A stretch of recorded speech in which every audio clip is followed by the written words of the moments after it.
It's Trivia Tuesday. We're talking three-pointers made, and I'm going to quiz myself. This is Tyler Hansbrough, and you're listening to Locked On Tar Heels. You are Locked On Tar Heels, your daily podcast on the UNC Tar Heels. Part of the Locked On Podcast Network, your team every day. Hey there, what's up? It's Tuesday, July 8th, 2025. Welcome into the Locked On Tar Heels podcast. It's the only daily North Carolina show out there. I'm your host, Isaac Schade, and you're joining me at the place to get your Tar Heels content every single day. It's all part of the Locked On Podcast Network. We want to thank you for making us your first listener watch to get your Tuesday going the right way. I want to send a special shout out to all the everydayers here with us, all the members of the Locked On Tar Heels Discord, and of course, our Locked On Tar Heels insiders as well. Coming up on the show today, it's Trivia Tuesday. We're doing it a little bit different today. There's going to be a twist. I'm quizzing myself. I'll explain that coming up in a second. Also, I don't know how good or bad Carolina football will be because, hello, it's Bill Belichick and he tells us nothing. But I do know that I love Thaddeus Dixon's energy. I'll explain that coming up. And surprise, surprise, tournament expansion for men's basketball is back on the menu. This week, CBS's Matt Norlander had a great article kind of taking down those clamoring for expansion. We'll talk about that. Two other side notes. For those of you who have ACC network access, it's a Carolina takeover today. It started at midnight. As you were in bed, I'm literally recording this as that's going on. I think it started with volleyball and it's ongoing throughout the day. Also, Canva is down right now. So for those of you who are watching on YouTube and you're used to the usual rundown on the side of the screen over there, it ain't there today. It's just like a Locked On Tar Heels logo. It's not that it's a new look. It's just Canva was down. I couldn't make a show rundown. So there's that. Deal with it. Okay. It's Trivia Tuesday, and that's actually going to be our first segment. We're going to do it different today. I'm going mano a mano with Yitzhak, with Isaac, myself. That's right. I'm quizzing me today, and it's guaranteed to go horribly awry, or I'll embarrass myself, or something's going to happen. But I'm excited to see what happens. Here's how it's going to work. I've come up with a trivia question. It's one that I knew I could pull up the answers to without cheating, without me having to look ahead in advance, so I could double check myself in real time. What I haven't decided yet, we'll do it as we go, is if I'm going to check one answer at a time or all of them at the end. I think we'll do all of them at the end. Now, obviously, I came up with the question, so I would imagine my subconscious has been going through the answers in real time. That's fine, whatever. But my promise to you is that I have not cheated by looking ahead. I've also I came up with the answer and committed zero time to trying to process if I knew any of the answers so that it could be as real time with you here on the show as possible. I thought that would be fun. Now, that said, I want you to play along with me. I thought that would be really cool. It's a simple question and one that you should be able to get at least a couple right. And if you get 80% or better, there's going to be 10 answers. So if you get 8, 9, or 10 answers, I'm going to give you a shout out on the show. You got to reach out and let me know. Obviously, if you're in the Discord, you can let us know on Discord. Or if you're not part of the Discord, that link's in the show notes. If you're an insider, let me know on there. If, Twitter, social media, whatever, would love to be able to shout you out. So here's the question for you. You ready? Who led North Carolina in made three-pointers each of the last 10 seasons? This is not percentage. It's literally what Tar Heel made the most three-pointers over the entirety of the season each of the last 10 seasons. I've got a handy-dandy nickel with me here. It's going to determine whether I start at the most recent year and work backwards. That would be heads. Or whether I start back at 2015-16, that's 10 seasons ago, and work forward. So just trying to mess with my brain as much as possible so that there's no like, oh, Isaac's cheated and he's worked on it. So we're flipping the coin and the answer is tails. That means I got to go back to 2015-16 and work my way forwards. Again, play along, write it down. 2015-16 is where we start going all the way to this year. Who was Carolina's leader in made three-pointers? 2015-16, that is the year of the national runner-up. Marcus Page was a bit off that year, but I feel like he had to have been the leader. So I'm going to go Marcus Page on that one. Again, let's go through the whole list and then we'll go back and double check it. The next year, the national championship year, I feel like that's probably Joel Berry. Maybe it was Kenny Williams. I'm going Joel. I'm going to go Joel Berry on that one. 2017-18. That's the year after the championship. Joel is back. That's the year he broke his hand. But I think he still led the team. I'm going to go Joel again there for 2018. 2018-19. Okay, this is the year that Cam Johnson was fully. This is Cam Johnson. Oh, no, I got to go back. 2016-17 was Justin Jackson. I just remembered that. Justin Jackson in the national championship year set the Carolina record. He was the first Tar Heel to make triple-digit threes in a single season. So I'm changing it. So Marcus Page in 16, Justin Jackson 16-17. I'm going to go stick with Joel Berry in 17-18. I'm going to go Cam Johnson 18-19. I feel like he had in the 90s, but didn't get all the way up to Joel Berry. 2019-20, that was the year that ended with COVID. That was the year Carolina wouldn't have made the tournament. It's the Cole Anthony year. He missed a lot of time, but he took so many shots. I'm going Cole Anthony. I don't feel great about that one. 2020-21, this would be Coach Williams' last season. This would be RJ, Caleb, their first season. My memory is that Kerwin Walton had the best freshman three-point percentage in Carolina history that season. But did he make the most? That's the question. I'm going to, for now, I'll go with it. I might change my mind. 2021-22, that's the national runner-up year. That's ending Coach K. I'm pretty sure it was Brady. I don't think it was RJ or Caleb. I'm pretty sure it was Brady Manick. Kind of in that same realm as Cam Johnson, like 96, 97, 98, somewhere in there. He didn't break 100 is my memory. So let's go with that, with Brady Manick. 2022-23, this is the year Carolina started preseason number 1, missed the tournament. Brady's obviously gone. Things didn't go great with Caleb and RJ. I think it's Caleb. I'm going to say Caleb Love made the most that year, but it was a low percentage. 2 seasons ago, Carolina is a 1 seed. RJ Davis is the ACC player. He reset the Justin Jackson record with the most in Carolina history. So I'm going RJ Davis for 2023-24. And I think RJ was the leader again this year. So, okay, I don't think there's any I want to go back and check again, but I wrote my answers down as I went along. So Marcus Page in 15-16, Justin Jackson in 16-17, JB2 17-18, Cam Johnson 18-19, Cole Anthony 19-20, Kerwin Walton 20-21, Manick in the 21-22, Caleb Love 22-23, and then RJ each of the last 2 years. All right, here we go. It's time to go check my work and see how we did. All right, I'm pulling up the 15-16 season. 3-pointers. No, we need total. The leader is Marcus Page. Woo, barely edging out Joel Berry. So Marcus had 74 to Joel Berry's 68. I got that one right. Way to go, Schade. All right, 16-17. I'm nearly positive about this one being Justin Jackson. Let's see, 105 to Joel Berry's 88. Nobody else had more than Kenny Williams' 27 in the championship year. That is wild, but got that one right. All right, 17-18 season. I went with Joel Berry. Let's see if that's right. 3-pointers made. Joel Berry, 93 to Kenny Williams, 72. Let's go. 3 for 3 so far. 18-19. I believe I said Cam Johnson for this one. 96. I was right. It was in that high 90s range, but not triple digits. 19-20. I'm unsure about this one. This is the Cole Anthony year. Did he make the most even though he got hurt? B-Rob. Ooh, got that one wrong. So I think Cole's injury must have hurt him. kept him out long enough that he didn't make the most. B-Rob, I should have pulled that.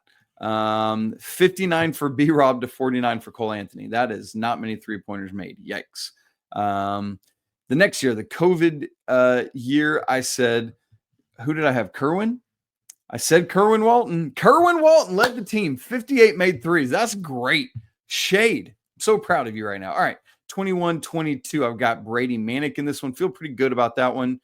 Whew, barely edged out Caleb Love. 98-93, but Brady Manick was your leader.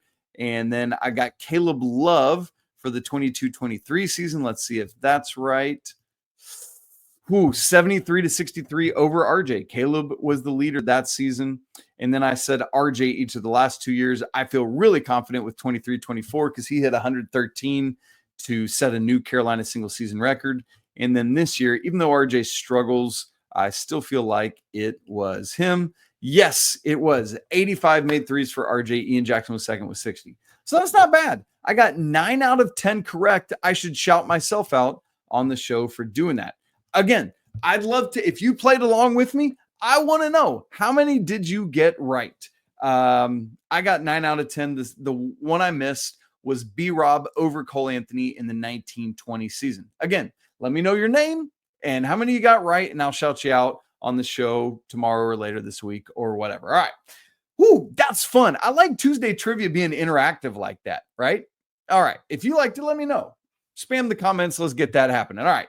Thad Dixon, incoming defensive back for Carolina, coming from Washington. Woo, this dude has some bravado. And in my opinion, it's exactly what Carolina football needs to set a new culture. I'll explain why in just a second.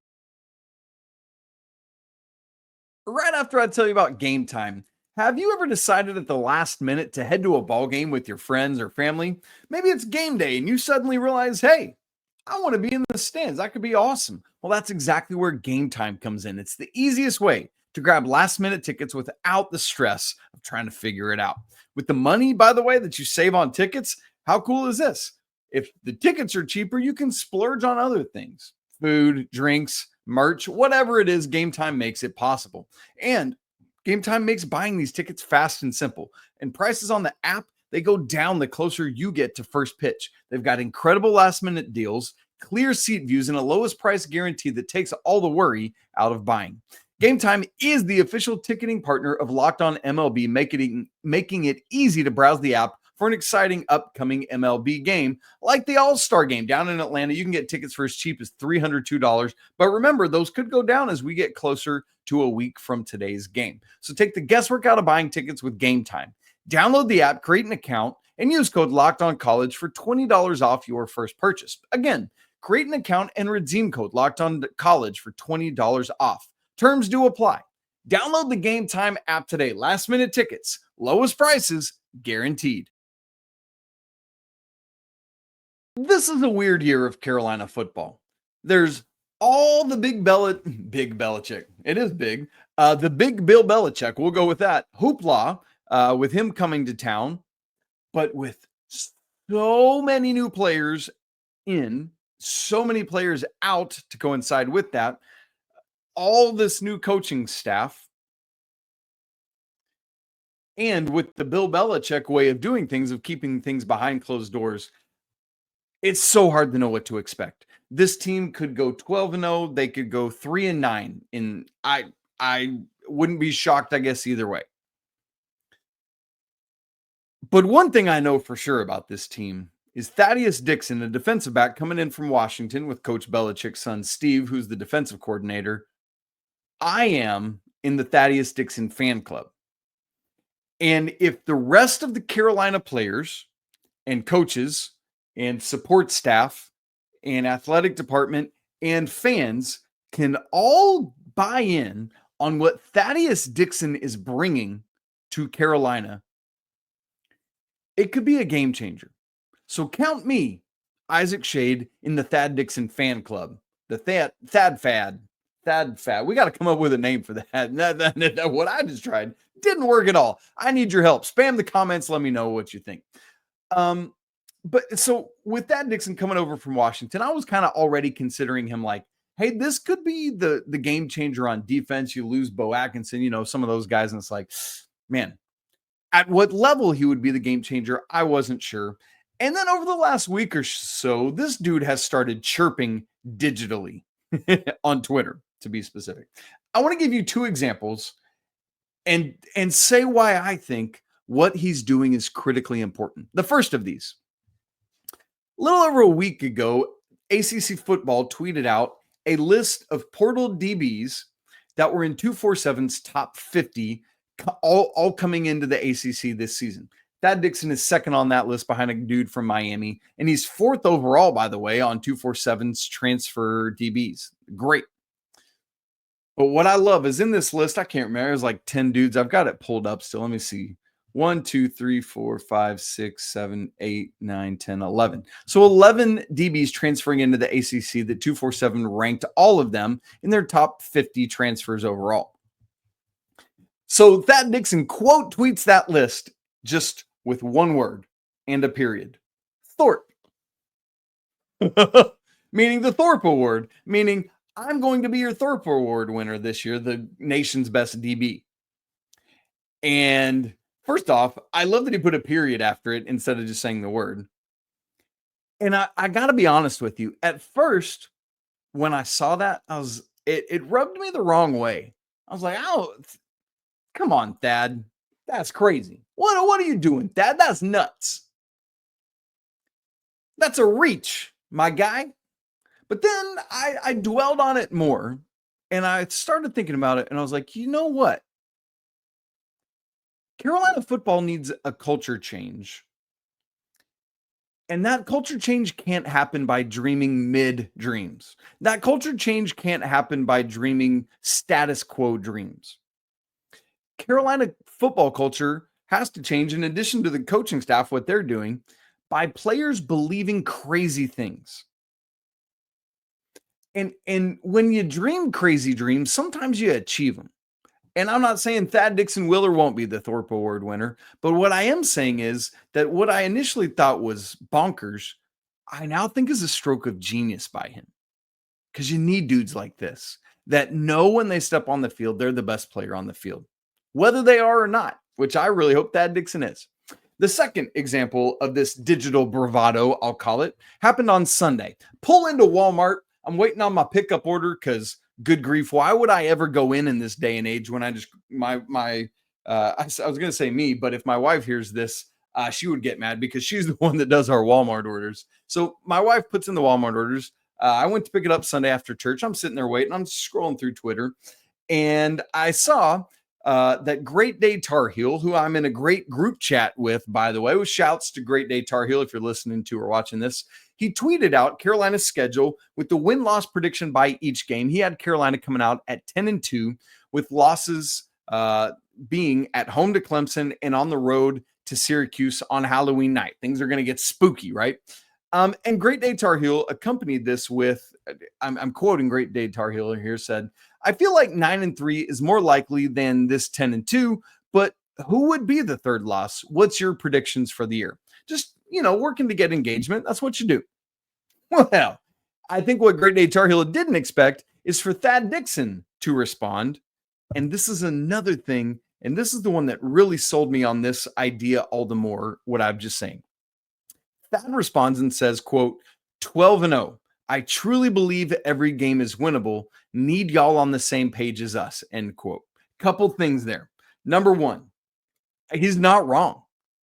There is the Clemson game, I think, is clearly the toughest game on the schedule. But there is no game on the schedule that included that you look at and it's like, there's no way Carolina wins. Part of that is the mystique of what this team is going to be. Part of it is, like, sure, Clemson made the playoff last year, but they weren't like this juggernaut of a team that I didn't think could be taken down. And then the second part of what Thad said, need y'all on the same page as us. This dude legitimately believes this team can and will go 12-0. And he's saying, I need the fan base with us. And when he says us, I need y'all on the same page as us. He didn't say me. that could have said, I'm the only one that believes this. But when he says us, he's saying we as a team need the Carolina fan base to rally around us and believe in this culture change. And so I quote tweeted what Thad said and said, love this energy from Thad Dixon to create a new culture and environment around Carolina football. Everyone has to buy in to this type of reality and mentality. I probably should have said there as well. And that's where I'm at. What's cool is Thad responded to it and said, exactly. And that's what needs to happen. So again, for Carolina football to change from the meh that it often is, there has to be otherworldly, crazy belief in a change. You have to change your thinking. You have to change your mindset. You have to change your practice habits. You have to change all of this. And let's be honest. I don't care what I think. I don't care what you think. I don't care what Bill Belichick thinks or any of the other coaches or Bubba Cunningham. If the players don't believe that a new reality is achievable, then a new reality simply won't be achievable. So you might look at what Thad Dixon is doing and say, that's silly bravado and it will never happen. You're right. With that attitude, it never will. But if Thad Dixon believes he can help this team do that, then that's what we got to get behind. It's a new era of Carolina football, and let's dream crazy dreams. Thad Dixon, I'm right with you, man. Thank you for dreaming. All right. Let's go back to basketball because here we are again. NCAA tournament expansion is back in the news. It's going to happen at some point. I'm just bracing myself for it. But in the meantime, CBS Sports' Matt Norlander is taking it to the expansion crowd, and I'm here for it. We'll talk about that to close the show in just a second.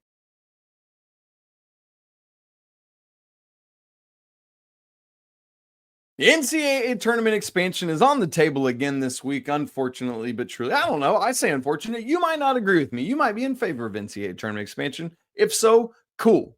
I'd love to have a conversation because I enjoy the back and forth and the dialogue about that. But this isn't just some like ethereal, it's out there, people are talking about it. No, it's literally on the table this week for a vote.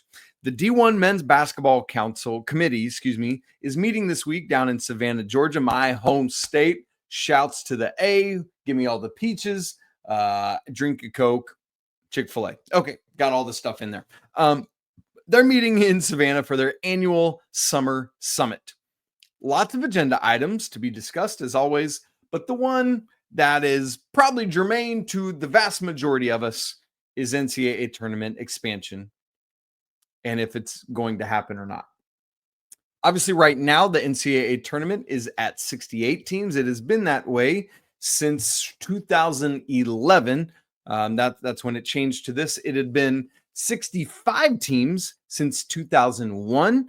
The reason it went from 64 to 65 is because in 2001, the Mountain West Conference was added, and they didn't want to remove an at-large, so they just added one more auto bid and made it 65 teams. It had been 64 since 1985, so that's great. Before that, man, it was changing pretty rapidly. The NCAA tournament started in 1939. It was 8 teams, jumped to 16 in 1951, and then it fluctuated all throughout the 20s from 1953 all the way up to 1969. I mean, legitimately, from 22 to 24 to 25 to 23, on and on and on, up and down, up and down. Then finally, in 1975, it went to 32, 1979 to 40, 1980 to 48, 83, it went to 52, 84 to 53. That's my birth year, shouts. And then the final resting place, the most perfect resting place of 64 teams in 1985. That's where I continue to fall on this thing. Not only do I not want to see expansion, I would rather us go back to 64 than be at 68, but I'll take 68. It ain't that bad. Matt Norlander of CBS wrote an article that published on Monday that brings this back into bold relief, because what I love that Matt's trying to do is use his very big platform. It is a big platform, right? To continue to put pressure on this committee to really, truly, honestly think about what they're doing. To not just acquiesce to the major conferences, which we're a part of, right? Let's recognize that. But to acquiesce to them wanting to make it bigger for their teams.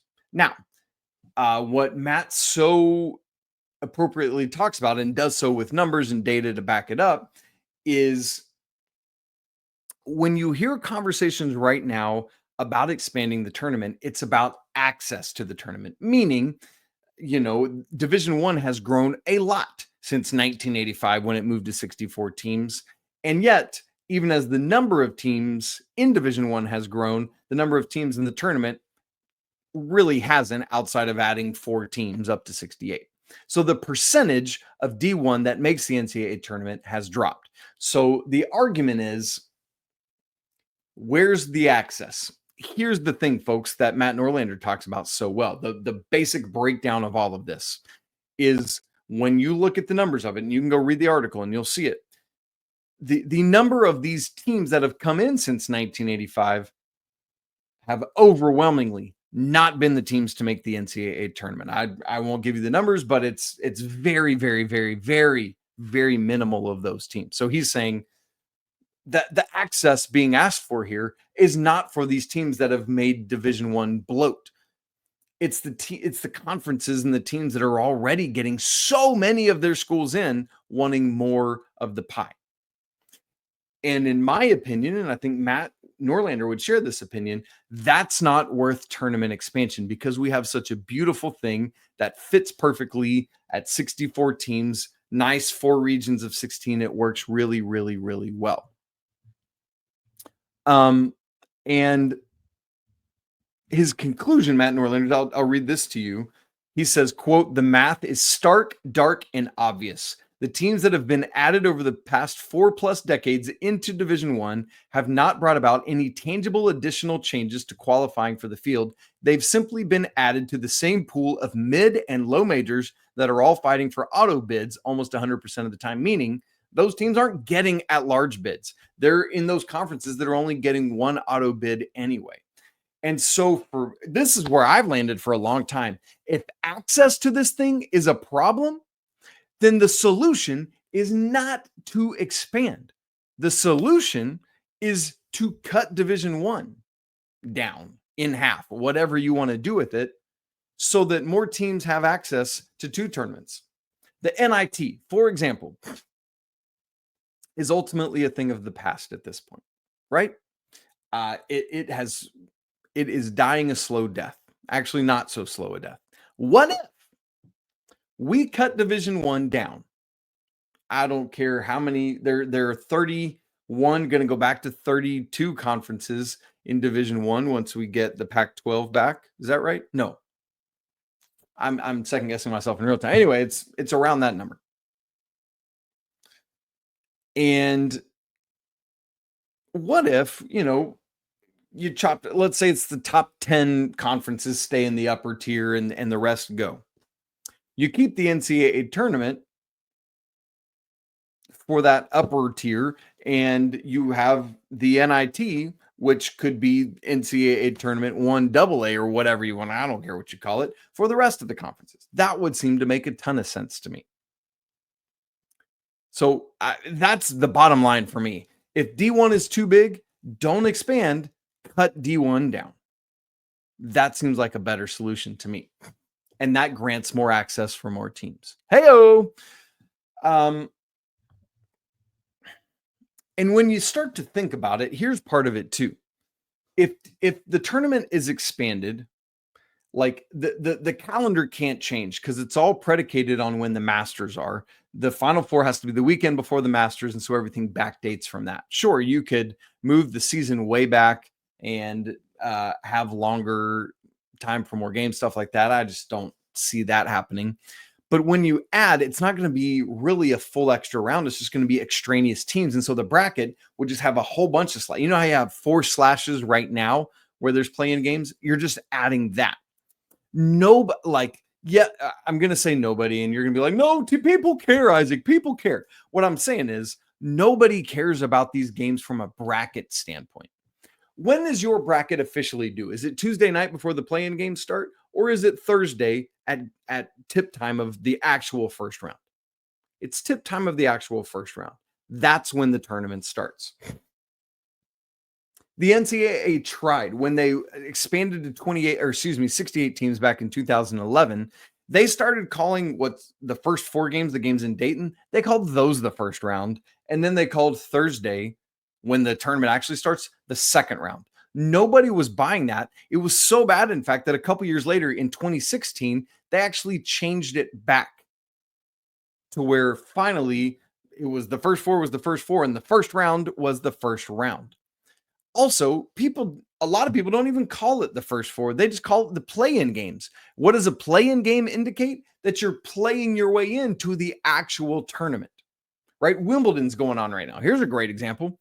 In Wimbledon, they have all these lead-up things called Lucky Loser, and there's a couple of people that get slotted into the actual main bracket of the tournament, but people outside of their families and some other tennis heads don't pay attention to any of that. They just pay attention to the beginning of actual Wimbledon. That's what we're talking about here. Don't jack this up, D1 committee. Keep it where it is, man. Ultimately, if it happens and they expand, is it going to ruin college basketball? I don't think so. But in my opinion, what it legitimately does do is waters down what is right now the best tournament thing we've got going in American sports. But the more you make this bracket not an easy thing to understand, the more you're going to lose people. And you're already losing people because of NIL and the portal and all that stuff. And so, please leave it alone is my plea to you, D1 committee. Now, again, you watching and listening to this might disagree with me, and that's fine, and I'll hear it. But for me, this is part of the DNA of my life and such a glorious thing. Can we just leave it alone? Please, I beg you. All right, that's it for today's show. Thanks so much for tuning in to Locked On Tar Heels, whether you're listening or watching. It's been great to be together. If you want to hear more of this great stuff, see more of this stuff, subscribe to the show on both video and audio. We'd love to have you as part of the show as a regular. And then if you want to go even deeper with it and talk with the rest of the Locked On Tar Heels family, there's a Discord going on. That link is in the show notes. It's free to join. And if you want to go even deeper and into Locked On Tar Heels, you can become a Locked On Tar Heels insider. That link is in the show notes as well. I'd love to have you there as part of that. Y'all, it's always a great day to be a Tar Heel. We'll be back again tomorrow, but until then, peace.